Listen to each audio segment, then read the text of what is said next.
Hey everybody, this is Duane Butler, and I'm senior pastor here at World Worship Church, and I want you to consider this. Consider this. There's two scriptures that I think fit very well together, and that's Romans 8:28 and Genesis 50 and verse 20. These two scriptures, they fit in so well, and they explain something very specific I want to show you. In Romans 8:28, here's what the scripture says. It says, "And we know that all things work together for good, for to those who love God, to those who are the called according to his purpose." Now, what that is saying is that all things are working together for our good. All things, all things. Now, we've heard that preached, we've heard it taught, we've heard it in so many different ways. But one thing in particular, it says all things. Now that makes you think about your life. It makes me think about my life. All things, really? All things? What about the good things? What about the bad things? What about things that, now let's take it all the way there. What about things that were evil? What do you think about things that were really bad and nasty that happened in my life? Well, now, if the scripture is true, and I believe it is, then all things God is working together for good. So if you consider Genesis 50 and verse 20, in there begins to talk about Joseph. Now, if you think about Joseph, he's the one that had the coat of many colors that was given to him by his father, Jacob. And you had his brothers who began to hate him.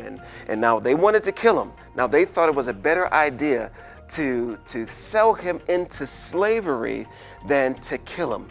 And so that begins all of this suffering and things that he has to go through. So he's thrown into a pit, and then he's taken into slavery, and then he's serving in somebody's house. He gets accused of rape, and then he's thrown into prison, and suffering and suffering and suffering until we get to Genesis chapter 50, and you begin to read about how he's now second in command to the Pharaoh in Egypt. Now, all of these things in his life were bad.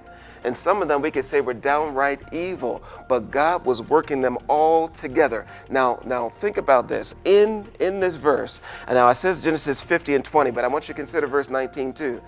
It says in verse 19, Joseph said to them, speaking to his brothers, "Do not be afraid, for am I in the place of God?" Now he's speaking to his brothers because his brothers are thinking, now he's going to get us. Now he's going to drop the hammer on us, and we're going to have to pay for all the things that he did. But God kept Joseph's heart. He kept him, Joseph stayed pure before God. And so then now God has brought this pure man, this forgiving man, to a place to now then begin to forgive his brothers because of this. In verse 20, Joseph says to them, "But as for you, you meant evil against me, but God meant it for good, in order to bring it about as it is this day, to save many people alive." Joseph's story was bigger than himself, so much bigger than himself. The suffering and the things that he went through, God was using all those things to get him into second in command to save the very people who threw him in the pit to start with. Listen, God works all things together. And if you think about Genesis 50, this is a New Testament idea that is represented in the first book of the Old Testament.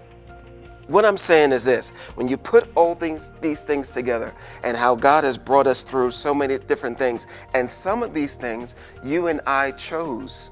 Some of these things, it wasn't even that God put something on us. We chose a way that we should have gone, and suffering came. But here's the thing that's wonderful.